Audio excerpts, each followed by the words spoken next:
함께 사도신경으로 신앙 고백 드리겠습니다. 전능하사 천지를 만드신 하나님 아버지를 내가 믿사오며 그 외아들 우리 주 예수 그리스도를 믿사오니 이는 성령으로 잉태하사 동정녀 마리아에게 나시고 본디오 빌라도에게 고난을 받으사 십자가에 못 박혀 죽으시고 장사한 지 사흘 만에 죽은 자 가운데서 다시 살아나시며 하늘에 오르사 전능하신 하나님 우편에 앉아 계시다가 저리로서 산자와 죽은 자를 심판하러 오시리라. 성령을 믿사오며 거룩한 공예와 성도가 서로 교통하는 것과 죄를 사하여 주시는 것과 몸이 다시 사는 것과 영원히 사는 것을 믿사옵나이다. 아멘. 찬송가 528장입니다. 찬송가 528장 예수가 우리를 부르는 소리 같이 찬양 드리겠습니다.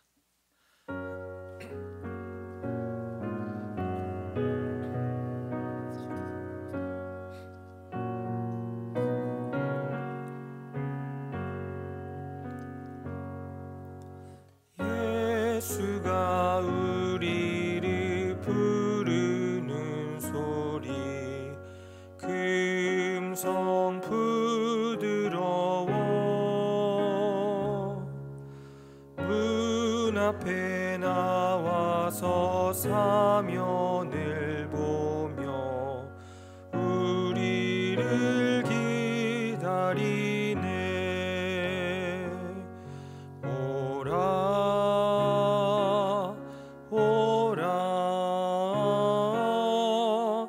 방황치 말고 오라. 죄 있는 자들아 이리로라. 주 예수 앞에 오라. 간절히 오라고 부르실 때에 우리는 지체하랴.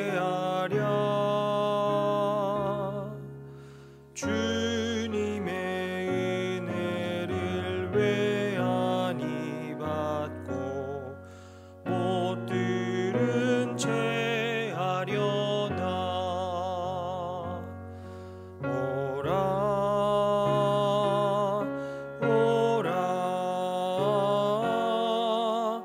방황치 말고 오라. 죄 있는 자들아 이리로라. 주 예수 앞에 오라. 세월이 살같이 빠르게 지나 쾌락이 끝이 나고 사망의 그늘이 너와 내 앞에 둘리며 가리우네.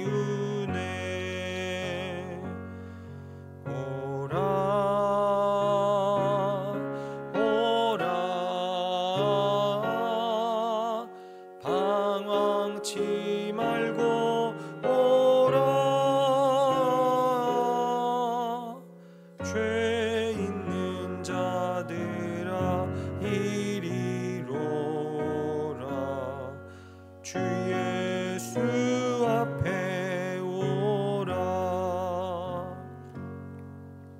우리를 위하여 예비해 두신 영원한 집이 있어. 죄 많은 세상을 떠나게 될 때 영접해 주시겠네. 오라.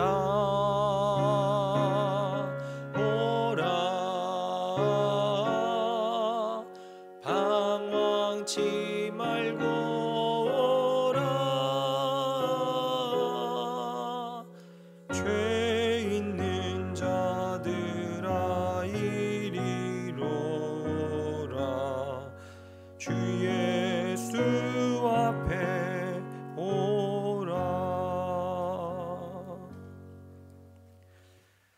오늘 아침 같이 볼 하나님 말씀은 역대하 30장 1절로부터 12절까지의 말씀입니다.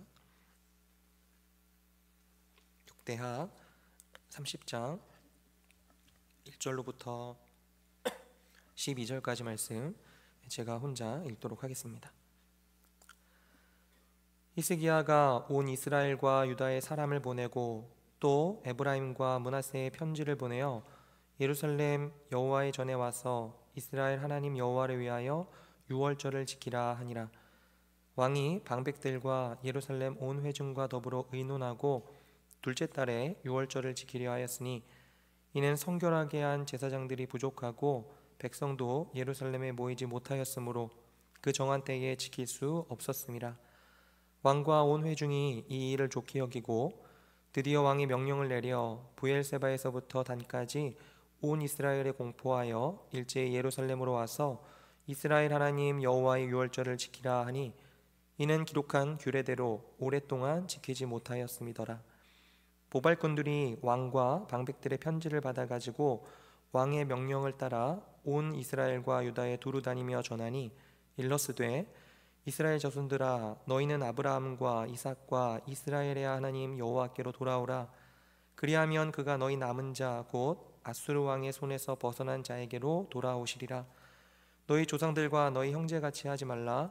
그들은 그의 조상들의 하나님 여호와께 범죄하였으므로 여호와께서 멸망하도록 버려두신 것을 너희가 똑똑히 보는 바니라.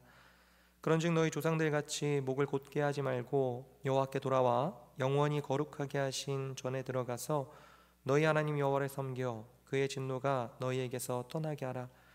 너희가 만일 여호와께 돌아오면 너희 형제들과 너희 자녀가 사로잡은 자들에게서 자비를 입어 다시 이 땅으로 돌아오리라. 너희 하나님 여호와는 은혜로우시고 자비하신지라. 너희가 그에게로 돌아오면 그의 얼굴을 너희에게서 돌이키지 아니하시리라 하였더라. 보발꾼이 에브라임과 므낫세 지방 각 성읍으로 두루 다녀서 스불론까지 이르렀으나 사람들이 그들을 조롱하며 비웃었더라. 그러나 아셀과 므낫세와 스불론 중에서 몇 사람이 스스로 겸손한 마음으로 예루살렘에 이르렀고 하나님의 손이 또한 유다 사람들을 감동시키사 그들에게 왕과 방백들이 여호와의 말씀대로 전한 명령을 한 마음으로 준행하게 하셨더라. 아멘. 오늘 우리가 보는 본문은 히스기야 왕이 남유다와 북이스라엘 전역에 사람을 보내서 유월절을 지키자고 초청을 하는 장면입니다. 당시 시대적인 상황은 영적으로 매우 암울한 그런 시기였습니다. 북이스라엘은 아수르의 위협 아래서 거의 멸망 직전이었고 남유다 역시 히스기야의 아버지인 아하스의 불신앙으로 인해서 성전 문이 닫히고 제사가 중단된 지 오래였어요.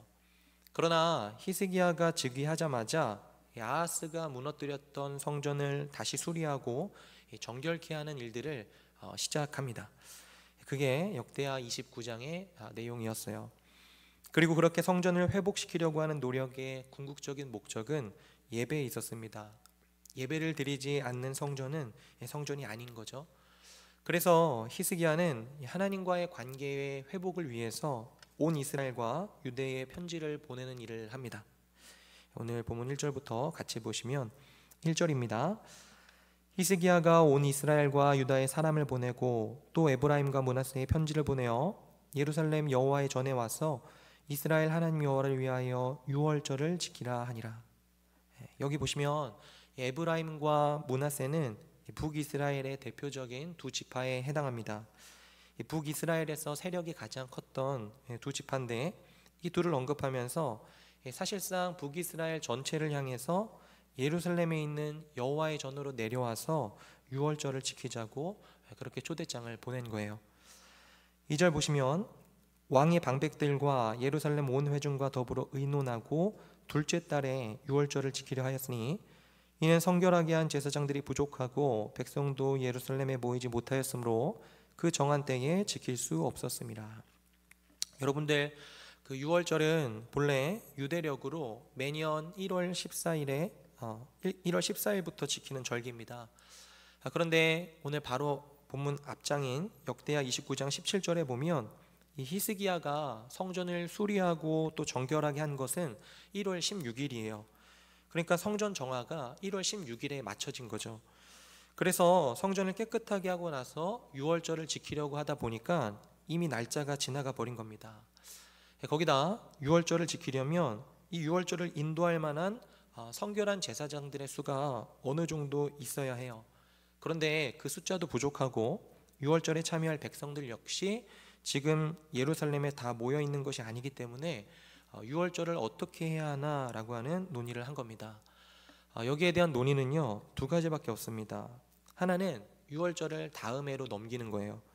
1월 14일이 지났기도 했고 여건상 어려우니까 다음 해로 넘기는 거죠. 다른 하나는 다음 달인 2월 14일에 유월절을 지키는 겁니다. 이것이 가능한 이유는요, 민수기 9장 9절 이하에 보면 이렇게 적고 있기 때문에 그래요. 민수기 9장 9절입니다.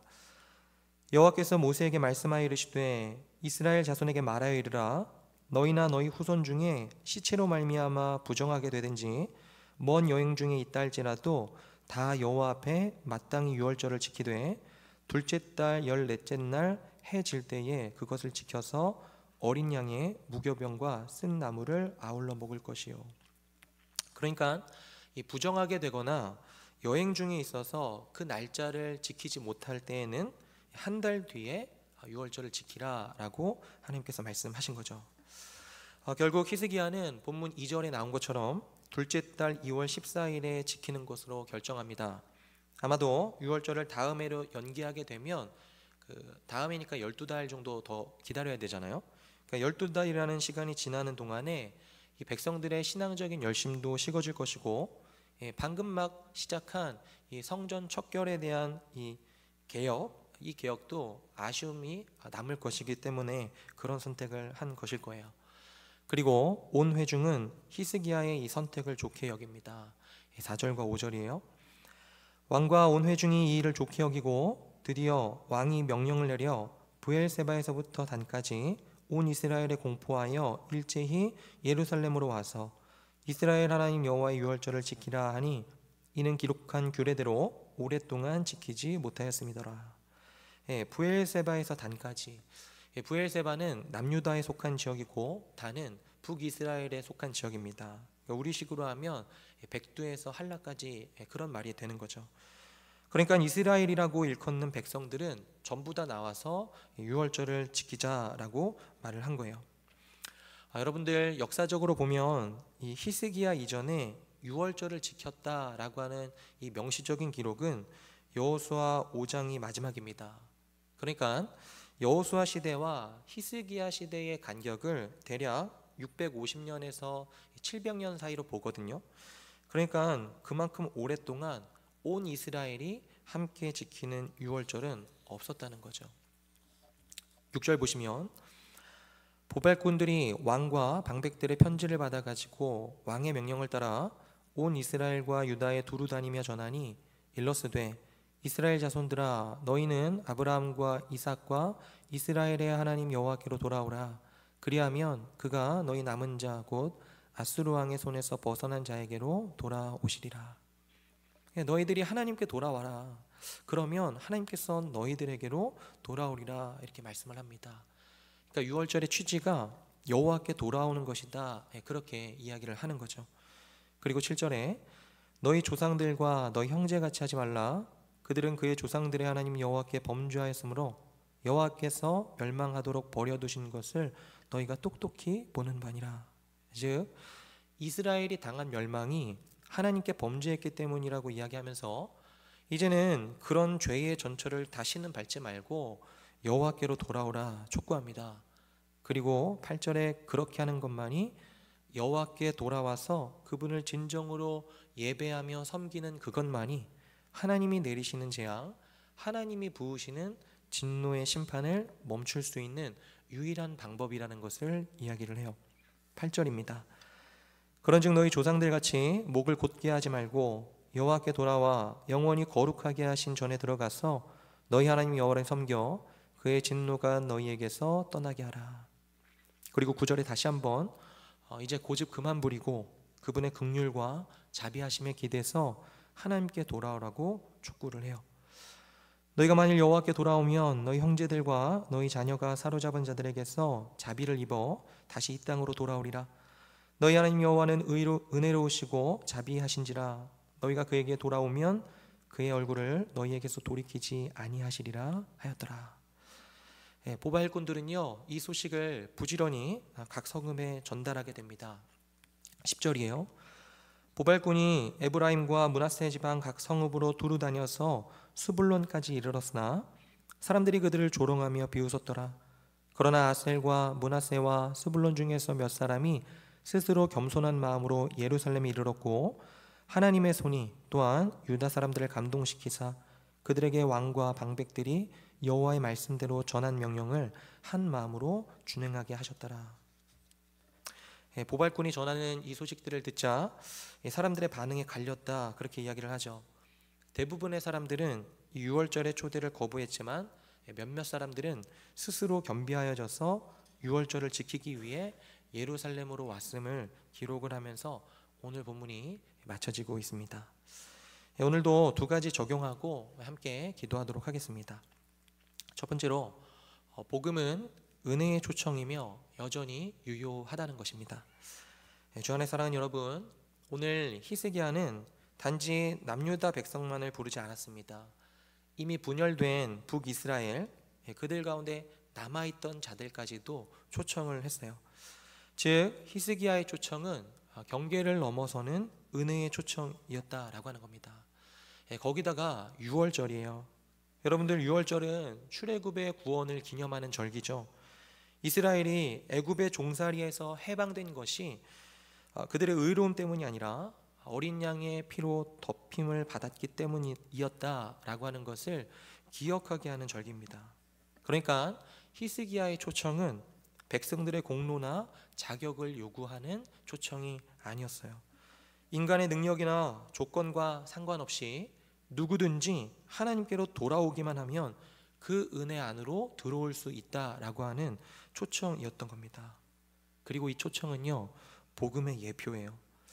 이 히스기야의 초청은 피 묻은 유월절 어린 양을 상징했고, 이 초청은 어린 양이신 예수 그리스도께서 십자가 위에서 죽으심으로 완성되었습니다. 너희가 하나님을 버렸지만 하나님은 너희를 버리지 않으셨다. 그분이 흘리신 피로 마련하신 생명의 길로 돌아와라. 그리스도께서 참된 유월절 어린 양이 되셔서 십자가 위에서 당신의 피로 우리를 초청하셨습니다. 그리고 하나님의 이 복음의 초청은요, 여전히 우리들에게 유효해요. 주 안에 사는 여러분, 복음은요, 새로 믿을 사람에게만 필요한 것이 아니라 이미 믿는 자들이 매일 다시 들어야 하는 초청입니다. 정말로 그렇습니다. 복음은요, 저와 여러분들이 매일매일 또다시 그리고 새롭게 들어야 하는 소식이에요. 여러분, 이건 앵무새처럼 복음이라는 단어를 반복하라는 말이 아닙니다.